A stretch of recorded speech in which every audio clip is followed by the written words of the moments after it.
Une saga young adulte avec beaucoup d'énigmes, c'est parti.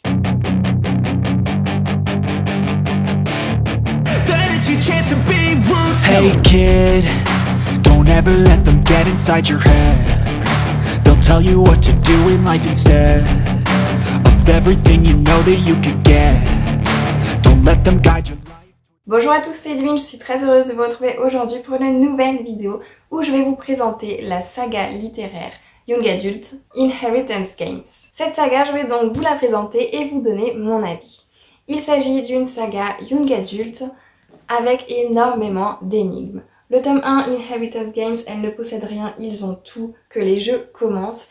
Il s'agit tout simplement de l'histoire d'Avery Grams, une jeune lycéenne très prometteuse au niveau intellectuel, elle est très intelligente, elle est très douée, mais malheureusement il lui manque une chose primordiale pour aller faire des études supérieures, c'est l'argent. Heureusement pour elle, du jour au lendemain, elle va se retrouver être l'héritière d'un milliardaire et de ce fait, tous les héritiers de ce fameux milliardaire se retrouvent déshérités. Le défunt a mis une seule condition pour que Avery Grams touche cet argent, c'est que pendant 1 an, elle va devoir vivre sous le même toit que les héritiers déshérités et figurez-vous que cela ne va pas être extrêmement facile. J'ai 3 mots à vous donner pour décrire cette saga, originale, énigmatique et surtout addictif. Le tome 1 pour moi a été un véritable coup de cœur. Pour moi ça a vraiment été super de découvrir un livre avec des énigmes et faire des recherches, essayer de trouver les bonnes pistes, etc.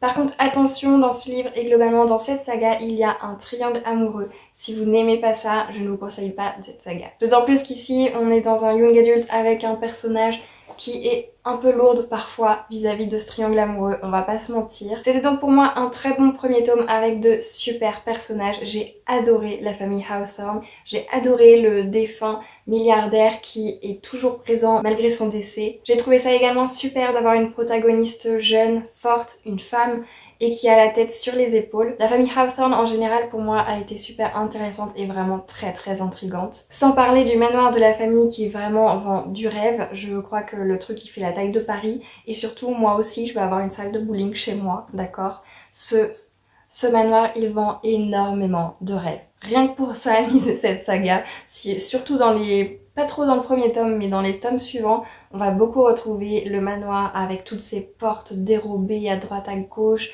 les pièces dérobées, les énigmes, enfin vraiment j'adore, vraiment j'adore. Le tome 2, j'ai adoré aussi pour les 3, c'est quasiment que des coups de cœur, je crois. Mais par contre dans le tome 2, attention, si vous aimez tout juste les triangles amoureux, ça commence à être particulièrement lourd, on va pas se mentir, c'est le seul bémol que j'ai à dire sur cette saga. Donc à part ce triangle amoureux, une fois passé cette gêne, on va dire, c'est vraiment super, c'est une super lecture. Dans ce tome, on retrace l'histoire du passé d'Avery, notamment celui de sa maman qui est décédée. On apprend ici des choses sur ses parents grâce à une enquête via des énigmes et c'est encore une fois très intéressant. La lecture est donc toujours aussi plaisante. Ensuite avec ce tome 3, la barre est toujours aussi haute.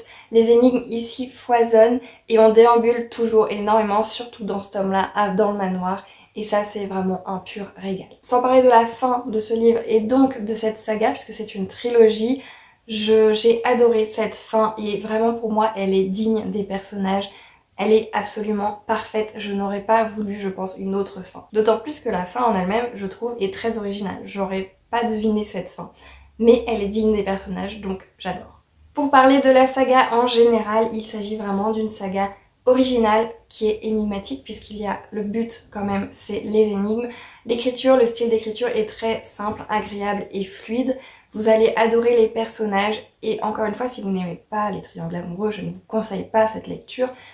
Mais une fois que, si comme moi, ça vous a un peu gêné ou ça risque de vous gêner un peu, une fois passé outre, franchement, la lecture en vaut la chandelle, je trouve. Pour moi, c'est vraiment le seul bémol dans cette lecture, dans cette trilogie, c'est vraiment le triangle amoureux qui parfois prend le pas et parfois n'a pas vraiment de sens. Et je me dis, ok, on le pardonne, c'est des personnages jeunes, peut-être qu'ils ont encore leurs hormones qui les travaillent.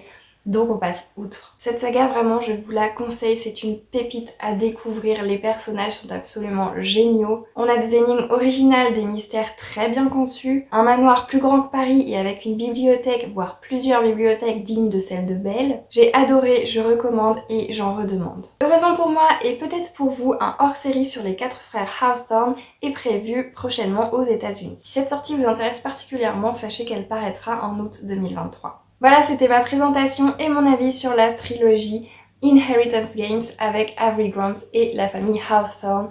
J'espère que cette vidéo vous aura plu, je vous souhaite à tous et à tous de très belles lectures et je vous dis à la prochaine.